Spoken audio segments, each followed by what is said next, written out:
आज की क्लास में इलिप्टिकल मार्करी टूल पढ़ाऊंगा, जबकि पिछली क्लास में हमने रेक्टेंगुलर मार्करी टूल पढ़ा था। अगर आपने मेरी पिछली क्लास नहीं देखी तो पहले जाकर पिछली क्लास देख ले, देन उसके बाद आप आज का टूल सीखने आए। आज का जो हमारा टॉपिक है वो है इलिप्टिकल मार्करी टूल। ये टूल भी बिल्कुल इसी तरह का टूल है सिलेक्शन का, जैसे कि मैंने आपको बताया था पिछली क्लास में कि ये चारों टूल सिलेक्शन के हैं, इनके नाम अलग अलग हैं, शेप थोड़ी सी मुख्तलिफ है। इस टूल का यूज फॉर एग्जांपल सिंपली हमने जैसे रेक्टेंगल ड्रॉ करते हैं, यहाँ से मैंने माउस का बटन दबाया, सिंपली ये सिलेक्शन गोल है, शिफ्ट के साथ करेंगे तो प्रोपोर्शनली गोल बनेगी, शिफ्ट छोड़ देंगे तो आप इसको मतलब ये डिंगा अजीब कुछ इस तरीके से, लेकिन अगर शिफ्ट दबाएंगे तो ये प्रोपोर्शनली गोल बनेगा।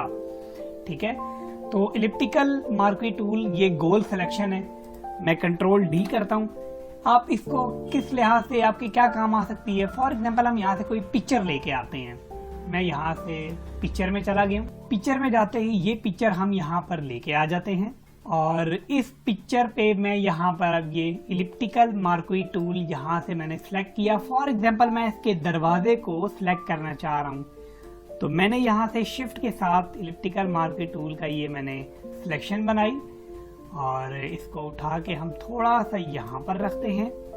एंड देखिए, मैंने आपको पहले भी समझाया था कि फोटोशॉप में लेयर का काम बहुत जरूरी है, तो हमने कभी भी ओरिजिनल लेयर पर काम नहीं करना। सबसे पहले इस लेयर पर मैं डबल क्लिक करूंगा, पहला तरीका ओके करूंगा। अब ये देखें लेयर फ्री हो चुकी है, लेकिन मैं कंट्रोल Z यानी कि अंडू करता हूँ। सिंपली तरीका यही है कि आप इसको यहाँ से ड्रैग करें, माउस का बटन मैंने दबाया हुआ है, ड्रैग करके मैं क्रिएट न्यू लेयर पे लेके आया हूँ और यहाँ पे लाके जैसे ही छोड़ूंगा तो ये देखें इस लेयर की एक कॉपी आ गई है।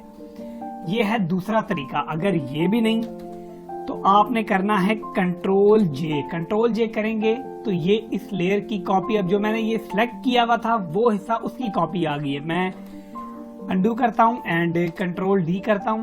अब मैं कंट्रोल J करता हूं। अब इस लेयर की कॉपी आ चुकी है एंड अब मैं यहां पर सिलेक्शन बनाता हूं।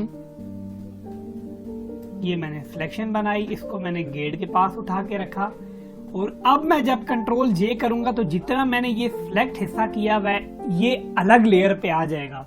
अगर मैं इसी लेयर से इसका टोटा यानी कि हटा के आगे पीछे करूं तो मैं वो भी कर सकता हूं। मैं यहां से जैसे ही ये मूव टूल लूंगा यानी कि सिलेक्शन टूल लूंगा, अब देखें मैं इस सिलेक्शन को जैसे ही उठाऊंगा ये देखें तो ये हिस्सा पिक्चर से यहां से कट जाएगा, बट ये इसी लेयर के ऊपर ही है। क्यों? क्योंकि मैंने इसको अलग लेयर पे नहीं किया।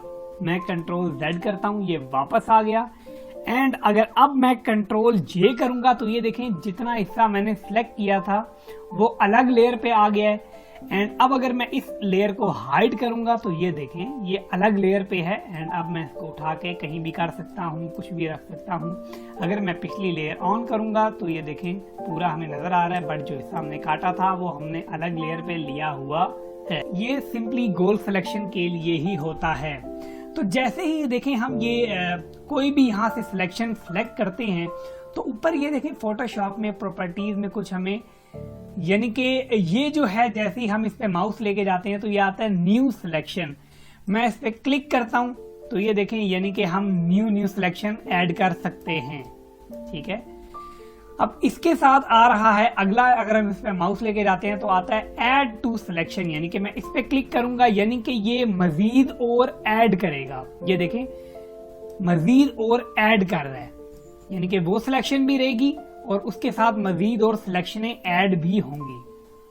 अब इससे अगले वाले पे अगर मैं माउस लेके जाता हूं तो ये देखें लिखा हुआ आएगा सब्ट्रैक्ट फ्रॉम सिलेक्शन, यानी कि सिलेक्शन के बीच में से ये हिस्सा माइनस कर देगा। देखें अब फॉर एग्जांपल मैं इतनी सिलेक्शन माइनस करना चाह रहा हूं, मैंने ये देखें इन पे ड्रैग किया तो ये देखें इतना हिस्सा माइनस हो गया। फॉर एग्जांपल मैं कहता हूँ इतनी सिलेक्शन कट जाए तो मैंने इसके ऊपर किया, देखें इतनी सिलेक्शन कट गई। अगर मैं चाहता हूँ ये पूरा गोलदारा कट जाए, ये देखें तो ये है सब्ट्रैक्ट कर रही है। फाइनल और आखिरी ये देखें मैं इस पे माउस लेके गया हूं तो ये है जी इंटरसेक्ट विद सिलेक्शन। अब ये देखें इसके ऊपर अगर मैं यूं करके फेरूंगा, ये देखें जितना हिस्से के ऊपर मेरा गुलदारा आया था वो सिलेक्शन रह गई है, बाकी हिस्सा कट गया है। फॉर एग्जांपल देखें मैंने इतने हिस्से पे ये देखें मेरा गुलदारा आ रहा है, या इतने पे आ रहा है, या इतने पे आ रहा है। अब जितने हिस्से के अंदर मेरा ये इस पिछली सिलेक्शन आई हुई है ये हिस्सा बच जाएगा, बाकी पीछे वाला कट जाएगा।